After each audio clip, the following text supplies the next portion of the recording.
فرعون جس نے یہ دعویٰ کیا تھا انا ربکم الاعلی کہ میں تمہارا سب سے بڑا رب ہوں، اس کے باوجود اللہ تعالیٰ نے اس کے گھر میں اسلام داخل کیا، اس کی بیوی مسلمان ہو گئی، اس پر بڑا ظلم کیا گیا فرعون کی طرف سے، مگر وہ ثابت قدمی کا مظاہرہ کرتی رہی، اس کو اللہ تعالیٰ نے جنت کی خوشخبری سنائی۔ اب ذرا رکیے یہاں پر، یہ کوئی قصے کہانیاں ادھر ادھر کی باتیں نہیں، قرآن کریم اور انبیاء کرام کی باتیں ہیں یہ، جن سے بڑھ کر مقدس انسانی طبقے میں اور کوئی نہیں ہو سکتا۔ حضرت نوح علیہ السلام مقابلے میں بیٹا پانی میں ڈبا دیا گیا، حضرت ابراہیم علیہ السلام ورسز باپ جو ایمان نہیں لایا، دعا کرنے کی بھی اجازت نہیں ملی۔ حضرت لوط علیہ السلام شوہر ہیں اور ان کی بیوی عذاب میں ماری گئی۔ فرعون ظالم ہے مگر اس کی بیوی مسلمان ہو گئی، اس کے لیے نجات اور اس کو مثالی عورتوں میں شمار کیا گیا۔ یعنی اتنا قریبی تعلق باپ ورسز بیٹا، بیٹا مقابلے میں باپ، شوہر مقابلے میں بیوی، کتنے قریبی تعلقات ہیں یہ آپس میں دنیاوی اعتبار سے، مگر کرائیٹیریا ایک ہی ہے، معیار ایک ہی ہے نجات کے لیے، ایمان اور عمل صالح۔ اگر یہ نہیں کوئی رشتہ کام آنے والا نہیں ہے۔ اگر یہ بات انبیاء کرام کے ساتھ ہو، ذرا سوچنا چاہیے کہ ہم میں کون ایسا ہو سکتا ہے جو یہ دعویٰ کرے کہ میرے پیچھے چل جاؤ، میرا تعلق پیدا کر لو تو میں تمہیں جنت میں لے کر چلا جاؤں گا، چاہے تمہارا ایمان کیسے ہی کیوں نہ ہو، چاہے تمہارا عمل کیسے ہی کیوں نہ ہو۔ ایسے بات نہیں ہے، انبیاء سے کوئی آگے جا نہیں سکتا، انبیاء کرام سے کوئی آگے بڑھ نہیں سکتا۔ اور اس کے اندر جو اہم نقطہ غور کرنے کا ہے وہ یہ، حضرت ابراہیم علیہ السلام نے یہ توحید والی دعوت کو اپنی اولاد تک منتقل کیا، پھر اولاد سے دوسری جنریشن تک۔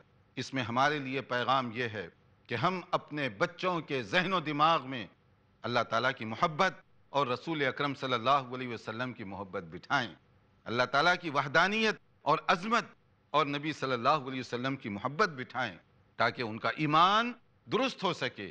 اور یہ ہماری ذمہ داری ہے، ریسپانسبلٹیز ہے والدین کی، جیسے قرآن مجید میں کہا گیا یا ایھا الذین آمنوا قوا انفسکم واہلیکم نارا، کہ لوگو ایمان والو تم اپنے آپ کو اور اپنے گھر والوں کو جہنم کی آگ سے بچاؤ۔